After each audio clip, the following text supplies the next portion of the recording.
میرا گمان ہے واللہ عالم، میں نے کہا تھا ان باتوں میں اختلاف کی گنجائش ہے، یہ کوئی میں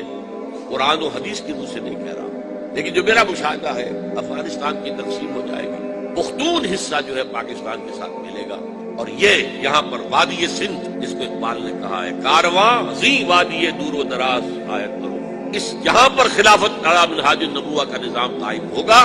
اور یہاں سے فوجیں چلیں گی، نمبر ایک۔ نمبر دو، عرب کے ریگزار میں 15ویں صدی کے مجدد کا ظہور ہوتا ہے۔ مہدی کو ہم مانتے ہیں مجدد، شیعہ مانتے ہیں 12ویں امام جو چھپے ہوئے، ان کے امام معصوم جو ہے 12، ان میں سے آخری جو ہے وہ چھپے ہوئے ہیں غار میں 1200 برس سے، اور وہ ظاہر ہو گئی، یہ ان کا عقیدہ ہے، ہمارا نہیں۔ ہم سمجھتے ہیں جیسے ہر صدی میں اللہ مجدد بھیجتا رہا، اسی طریقے سے میرے گمان میں 15ویں صدی کے مجدد جو ہے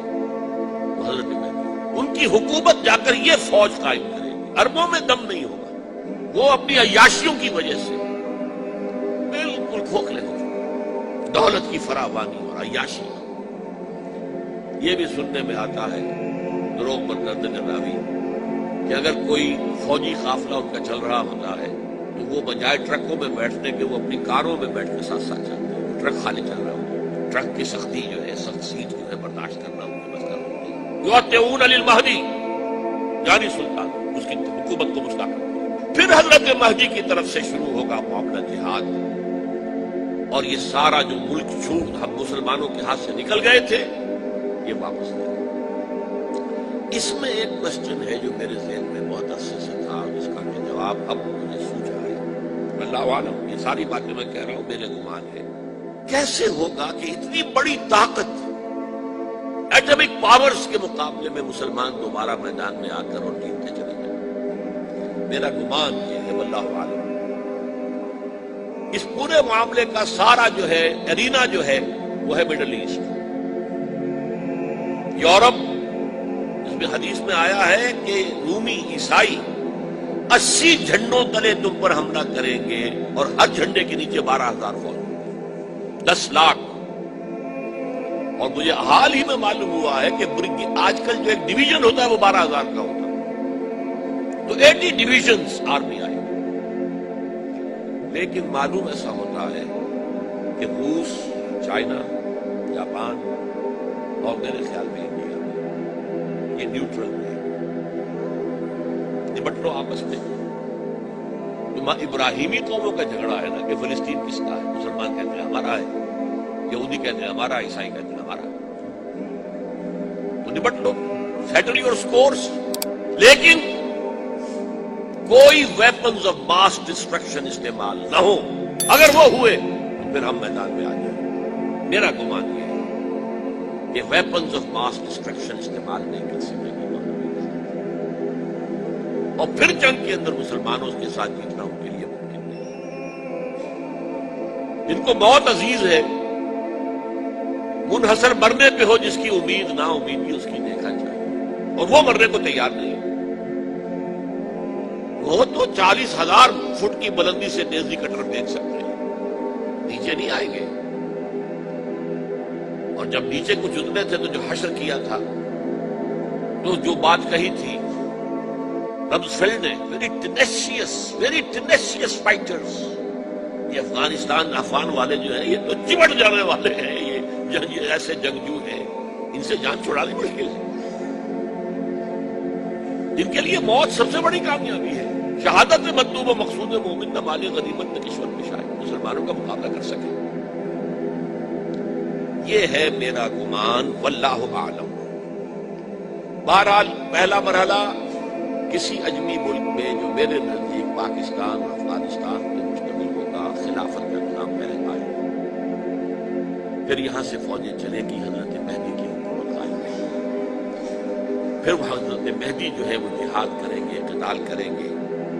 اور اس قتال کے آخری مرحلے پر حضرت عیسیٰ علیہ السلام بھی نازل ہو جائیں گے، اور غالباً ان کے ذریعے سے پھر جتنا الیکٹرانک ان کا حساب کتاب ہے وہ ختم ہو جائے۔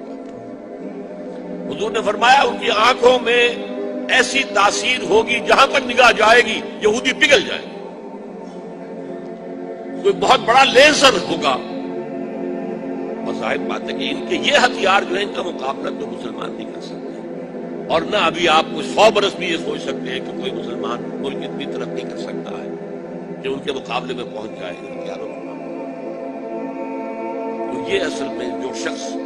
سراپا معجزہ تھا، حضرت عیسیٰ جو ہے سراپا معجزہ، پیدائش معجزہ، آسمان پر اٹھایا جانا معجزہ، خلق حیات، بنایا مٹی کا پرندہ پھونک ماری اڑنے لگا، احیاء موتا، مردہ کو کہا اٹھو قم باذن اللہ، اٹھ گیا چلنے لگا، مادر زاد اندھے کے آنکھ پر ہاتھ پھیری اور اس کو آنکھیں اللہ نے دے دی، کوڑی کے جسم پر ہاتھ پھیرا اور کوڑ صاحب، اس سے بڑے معجزے تو کسی کو دیے ہی نہیں گئے، سراپا معجزہ۔ وہی آ کر آخری جو بھی ہوگا معاملہ اس کے اندر حضرت عیسیٰ کی معجزاتی شخصیت جو ہے در حقیقت وہ فیصلہ ہوگا۔ میرے نزدیک یہ ہیں وہ چیزیں جس کی بنا پر میں سمجھتا ہوں کہ حالات جو ہے جدھر جا رہے ہیں، حضرت عیسیٰ کے آنے کے بعد 2 نتیجے نکلیں گے۔ عیسائیوں کا مذہب ختم ہو جائے گا، حدیث میں آیا ہے کہ عیسیٰ آئیں گے یکسر الصلیب و یقتل الخنزیر، صلیب کو توڑ دیں گے۔ کیا مطلب؟ کہاں تم صلیب اٹھائے پھر رہے ہو، میں صلیب دیا ہی نہیں گیا، یہ سب تمہارا ایک من گھڑت قصہ ہے، مجھے تو اللہ نے پہلے اٹھا لیا تھا، وما قتلوہ وما صلبوہ، صلیب ہی پر کھڑی ہوئی ہے عیسائیت ساری کی ساری، اور خنزیر کو قتل کر دی۔ خنزیر تم نے کیسے حلال کر لیا اپنے لیے؟ کبھی اسلامی شریعت کے اندر موسیٰ کی شریعت میں حرام تھا، وہی موسیٰ کی شریعت میں تمہیں دے کر گیا تھا۔ Don't think I have come to destroy law, یہ لا تم پر نافذ رہے گا۔ گویا کہ عیسائی مذہب ختم ہو کر اسلام میں منتخب ہو جائے، یہودی ایک ایک ختم کر دیا۔ یہودی کیوں اس انجام کے مستحق ہیں؟ اللہ کا پرانا قاعدہ چلا رہا ہے، جس قوم کی طرف کسی رسول کو بھیجا، اگر قوم نے بحیثیت مجموعی رسول کا انکار کیا وہ ہلاک کر دیا۔ قوم نوح ہلاک ہوئی یا نہیں؟ قوم ہود، عاد ہلاک ہوئی یا نہیں؟ قوم سمود جن کی طرف حضرت صالح بھیجے گئے، قوم شعیب، عمورہ اور صدوم کی بستیاں، آل فرعون، یہودیوں کی طرف حضرت عیسیٰ کو رسول بنا کر بھیجا گیا تھا، انہوں نے رد کر دیا، محمد رسول اللہ کو رد کر دیا صلی اللہ علیہ وسلم۔ یہ اس سزا کی مستحق ہو چکے ہیں، لیکن وہ سزا ان کا رسول ہی ان کو آ کر دے گا، اسی لیے انہیں اٹھا لیا۔ ایک پوز آ گیا ہے، مستحق تو ہو گئے تھے اسی وقت حضرت عیسیٰ کے زمانے میں کہ ہلاک کر دیے جائے، لیکن حضرت عیسیٰ کے زمانے میں حضرت عیسیٰ کو اٹھا لیا اور ان کا معاملہ جو ہے وہ ملتوی کر دیا۔ جیسے کسی کو پھانسی کی سزا تو ہو جائے لیکن ابھی ایگزیکیوشن نہیں ہوئی، ایگزیکیوشن جو ہے وہ ڈیفر ہو گئی۔ یہودی ختم، عیسائیت ختم،